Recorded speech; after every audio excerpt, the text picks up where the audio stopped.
मुर्दाबाद मुर्दाबाद मुर्दाबाद पाकिस्तान मुर्दाबाद मुर्दाबाद मुर्दाबाद पाकिस्तान मुर्दाबाद मुर्दाबाद मुर्दाबाद पाकिस्तान मुर्दाबाद मुर्दाबाद मुर्दाबाद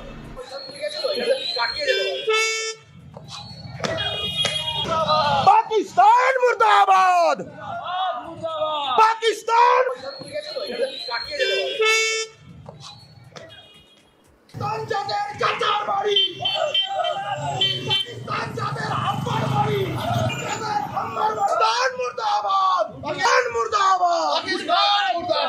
पाकिस्तान जाদের চাচার বাড়ি ভারত ছাড়ো তাড়াতাড়ি পাকিস্তান যাদের আম্মার বাড়ি ভারত ছাড়ো তাড়াতাড়ি পাকিস্তান যাদের আব্বার বাড়ি ভারত ছাড়ো তাড়াতাড়ি জিহাদিদের চামড়া গুটিয়ে দেব পাকিস্তান মুর্দাবাদ মুর্দাবাদ মুর্দাবাদ রাস্তার শৌচালয়ে পাকিস্তানি ফ্ল্যাগ লাগিয়ে প্রতিবাদ। নমস্কার বন্ধুরা, আমার নাম ধ্রুবজ্যোতি সরকার।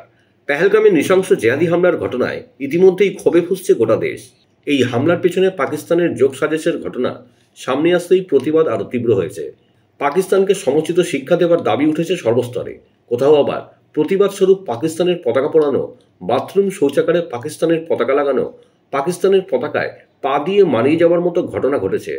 কোথাও আবার স্লোগান উঠছে পাকিস্তান মুর্দাবাদ। সাধারণ মানুষের, সাধারণ ভারতীয়দের পাকিস্তানের প্রতি ঘৃণার বহিঃপ্রকাশ আজকে এমন জায়গায় পৌঁছে গেল।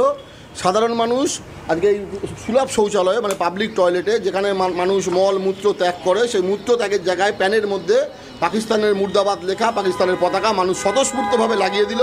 এবং আগামী দিনে মানুষের ঘৃণা পাকিস্তানের প্রতি কোন পর্যায়ে পৌঁছেছে তার প্রমাণ আজকে আমরা সমস্ত সুলভ শৌচালয়গুলোতে বারাসাত অঞ্চলের পাকিস্তানের পতাকা, পাকিস্তান মুর্দাবাদ লেখা পতাকা, যেখানে মানুষ মল ত্যাগ করে, পাকিস্তানের পতাকার ওপরে মানুষ মল ত্যাগ করবে, পাকিস্তানের পতাকার ওপরে মানুষ মূত্র ত্যাগ করবে। আজকে সমস্ত সুলভ শৌচালয়গুলোর টয়লেটের মধ্যে মল ত্যাগ করার জায়গায়, মূত্র ত্যাগ করার জায়গায় আমরা পাকিস্তানের ফ্ল্যাগ সাধারণ মানুষ আজকে পাকিস্তানের প্রতি ঘৃণার বহিঃপ্রকাশে আজকে লাগিয়ে দিল। পেহেলগাম হামলার পরে এতদিন কেটে যাওয়ার পরে এখনও পর্যন্ত কোনো রকম কোনো পদক্ষেপ নিল না সেন্ট্রাল গভর্নমেন্ট, কি বলবে? পদক্ষেপ নিল না বললে ভুল। পাকিস্তানকে পেটে মারার কাজ শুরু হয়ে গেছে এবং সরাসরি যে আক্রমণ, সেই আক্রমণও আমাদের ভারতবর্ষের নরেন্দ্র মোদীজি প্রধানমন্ত্রীর ওপর আমাদের পূর্ণ বিশ্বাস আছে। নরেন্দ্র মোদীর দীপ্ত নেতৃত্বে আগামী দিনে আপনারা দেখতে পাবেন পাকিস্তান বলে কোনো দেশ বিশ্বের মানচিত্রে থাকবে না। শুধু অপেক্ষা করুন, 2-4 দিনের মধ্যে আপনারা দেখতে পাবেন। মারার পর বলছে মোদি কা আদমি হ্যাঁ, মোদি কা আদমি হ্যাঁ বলে মারলো। এবং তারপরে আপনারা হচ্ছে প্রধানমন্ত্রীর কি চাইছেন? একদম মানে এইটার নিশ্চয়ই গোটা দেশ তো বদলা চাইছেন। হ্যাঁ, বদলা, দেখুন বদলা তো চাইবেন, কারণ যারা এই কাজ করে তাদের পানিশমেন্ট তো অবশ্যই দরকার। পানিশমেন্ট এরকম ধর্ম বেছে বেছে মারা, এটা তো আমরা জঙ্গিদের ক্ষেত্রে অ্যাকচুয়ালি আমরা দেখিনি। আমরা এর সবচেয়ে বড় কথা দেখুন, হিন্দু কি মুসলিম ওরা আগে আলাদা করছে কলমা পড়তে, এটা তো কোনো হিন্দুর পক্ষে কি সম্ভব?